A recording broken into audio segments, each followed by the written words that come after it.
Salut à tous, j'espère que vous allez bien. Ça fait un moment que j'ai pas publié de vidéo parce que pour des raisons de santé. Là, je reprends le travail. Ma dernière vidéo, c'était sur une C3, un problème de électronique, c'est-à-dire il y avait plus la direction assistée, il y avait les voyants qui étaient allumés, il n'y avait pas d'éclairage à l'extérieur. C'était à cause de l'alternateur. Je vous ai montré quand j'ai retiré la cause, la voiture s'est éteinte. Maintenant, j'ai démonté l'alternateur. On va essayer de regarder ensemble ce qui se passe à l'intérieur de l'alternateur. Voici l'alternateur. Je l'ai démonté. Avant de l'ouvrir, je me suis dit, je vais partager avec vous cette vidéo. On va regarder ce qu'on va trouver comme panne à l'intérieur. Et on va voir si on pourra le réparer ou non. Donc, je vous invite à regarder la vidéo jusqu'à la fin.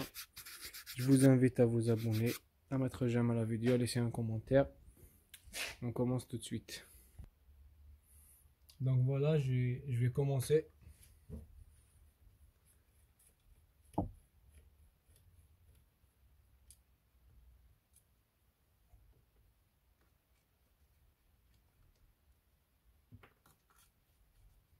Il y a 3 vis sur le cache.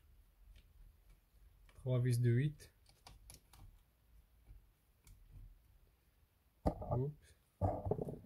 Donc là, on a accès à l'intérieur de l'alternateur. Je bouge le trépied. Vous allez voir ici, le régulateur il est là.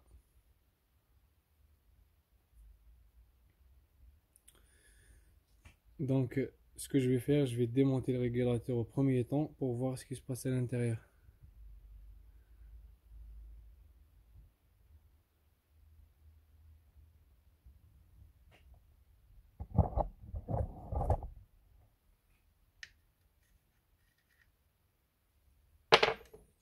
Il me faut du 7.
Ensuite, j'essaie de retirer le régulateur.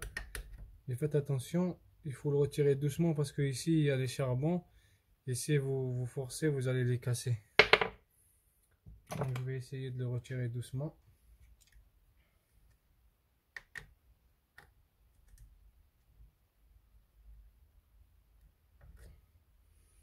Voici la panne, mes chers amis.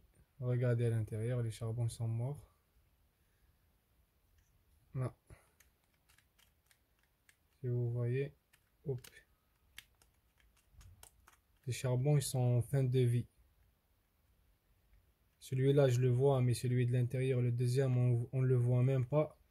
Il est usé complètement. Vous allez voir ici. Regardez comment c'est plein de grains. Voilà.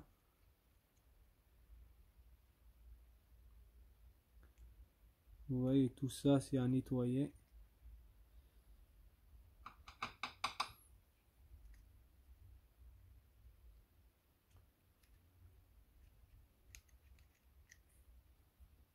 Je vais le tourner de l'autre côté. Et je repose le trépied. Comme ça, je travaille tranquillement.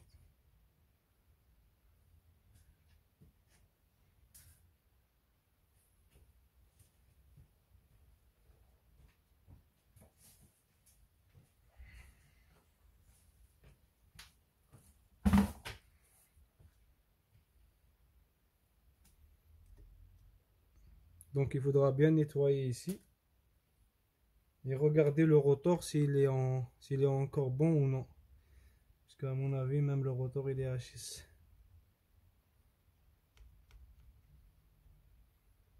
Ouais, le rotor est HS les amis. Vous voyez ici, normalement c'est des bagues de cuivre. Tellement elles sont usées, on voit plus le cuivre ici. Et je vais essayer de le nettoyer et on continue.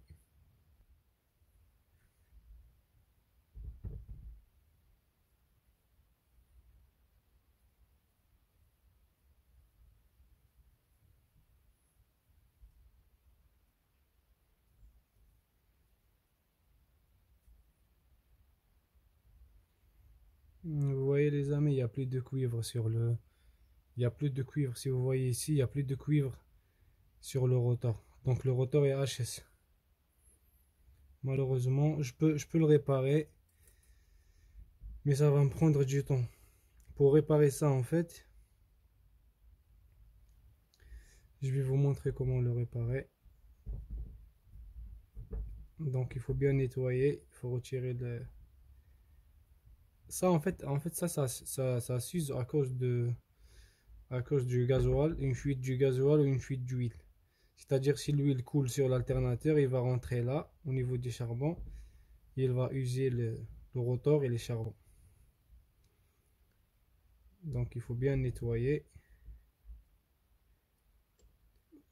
pour souder en fait. Je vais ressouder cette zone là. Donc pour réparer ça, il faut ramener du fil comme ça. Le fil du faisceau électrique d'une voiture.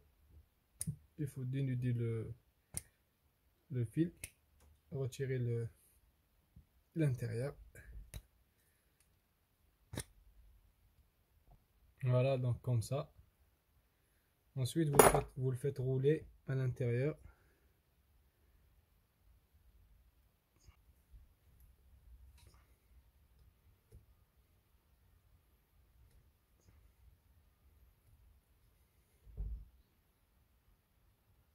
Et vous le serrez bien ici.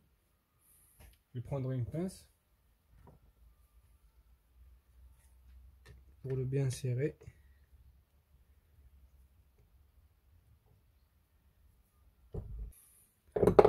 Après, ce que je vais faire, je vais chauffer un fer à souder et je vais mettre de l'étain ici pour qu'il tienne.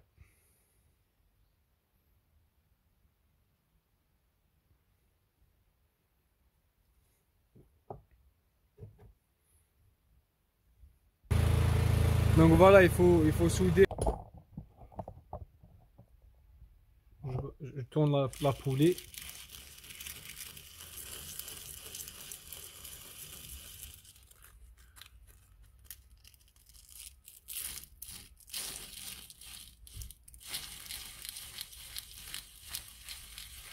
Ça prend un peu de temps, c'est chiant.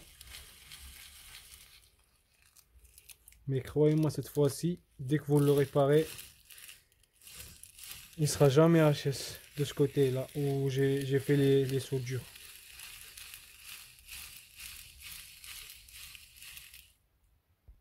Ensuite, vous prenez un tournevis. Je vais vous montrer comment bien régler le... Prenez un tournevis et vous le mettez ici, là. Vous le tenez comme ça. Et vous tournez.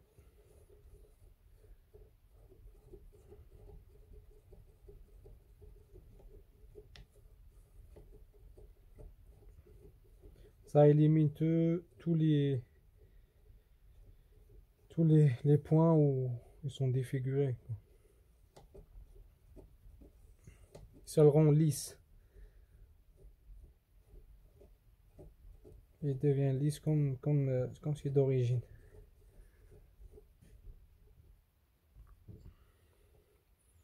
Quand vous tournez, vous ressentez rien, vous ressentez pas des dodans. Ça prend du temps, c'est chiant, mais une fois que vous le réparez, c'est bon. C'est-à-dire vous n'allez plus démonter l'alternateur. Par contre, si vous achetez un alternateur d'occasion, vous risquez de tomber sur un alternateur en fin de vie.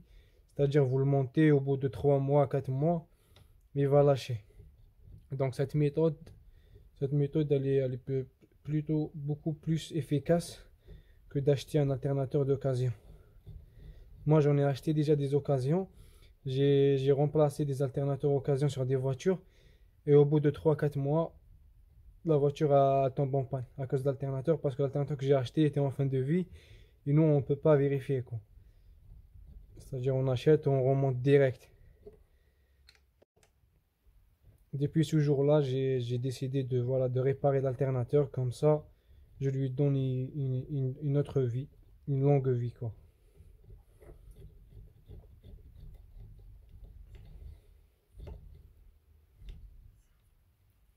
Donc voici le résultat. Voici le résultat. Voilà, comme ça, il est nickel.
Comment fait-il? J'ai allumé.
Donc voilà, c'est bon, j'ai remplacé l'alternateur. J'ai démarré le moteur. J'ai plus de lumière en fait. Donc le moteur il est démarré. Je retire la cosse.